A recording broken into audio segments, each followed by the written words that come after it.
Hello everyone. If you or your child has recently had their tonsils out and are experiencing a fever, then this video is for you. Welcome to the SnotDoc video series. My name is Dr. Stephen Chase. I'm a otolaryngologist, head and neck surgeon out of St. George, Utah. So fever is a fairly common event that you'll experience after tonsillectomy. This is most typically seen in children. So today I wanted to go over fevers in the postoperative period, why we get them, and what you can do to manage it. So it's important to know that fevers are actually a normal response from our bodies. It's essentially a defense mechanism to fight off things that are felt to be invading. Generally these are bacteria or viruses.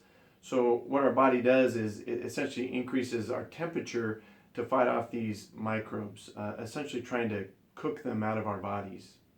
This natural response, however, is sometimes also started when we have an injury. For instance, when you have your tonsils out. So where your tonsils were after surgery, you have large canker sores. Now our body can interpret that as a threat or something that's trying to invade, and as a result creates a fever to fight that off. So why do we get the chills? Well, it's actually our body playing tricks on us.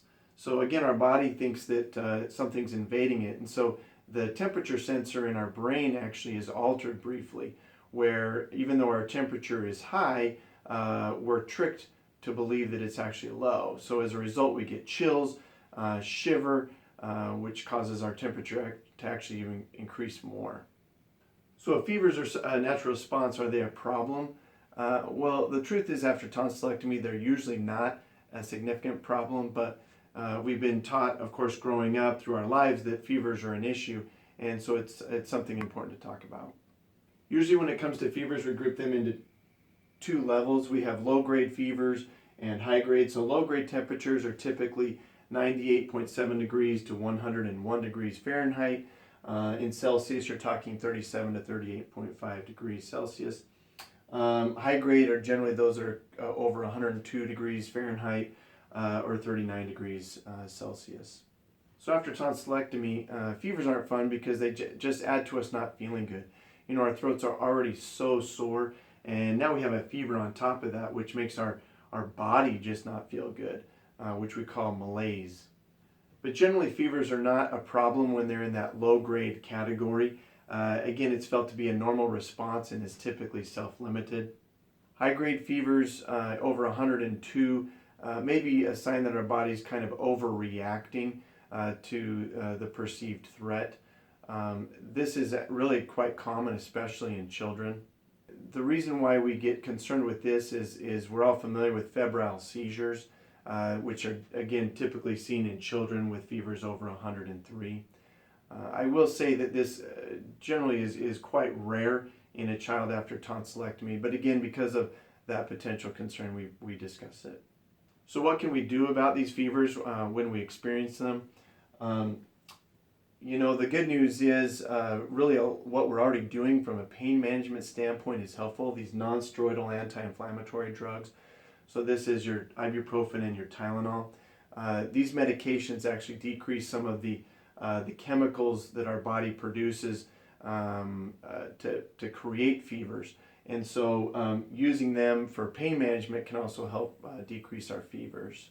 Also, of course, ice is very helpful. You're talking your ice and your popsicles. Those things that we take internally can help decrease our temperature. I will say also that using ice on the outside can be very helpful. That's ice packs that you can use, say, over your neck or on the back of your neck, bags of frozen corn or peas. Things like that can all be helpful to decrease our temperature. Hydration, of course, is truly important. It helps for so many things after tonsillectomy, but certainly can play a big role as well with decreasing fevers. So of course, strongly encourage you or your family member to hydrate as much as possible during the healing period.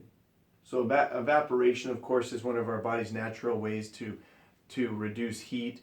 So things that you can do to help with that, of course, strip down. Certainly hydration plays a role here. The more fluid that we have in our body, the more we can evaporate away, can be very helpful. Now, if you're trying all of these things and still struggling from a temperature standpoint, or if your child is, of course, please always keep your surgeon in the loop of how things are going. Contact them with any concerns that you might have. All right, everyone. Well, I'm hopeful this video was helpful in explaining fevers after tonsillectomy, and I hope that you have some ideas of things that you can do to manage that. If you like this video, I'd encourage you to hit the like button, and I'd hope you'd subscribe to be able to see future videos. Below the video, I've also included some links to things you can purchase to help in the recovery period. All right, guys, good luck during this time. Hang in there. Once you get through it, you'll be glad they're gone. It'll all be worth it, and you'll be glad you did it. Thanks again for watching, guys, and until next time, keep your nose clean.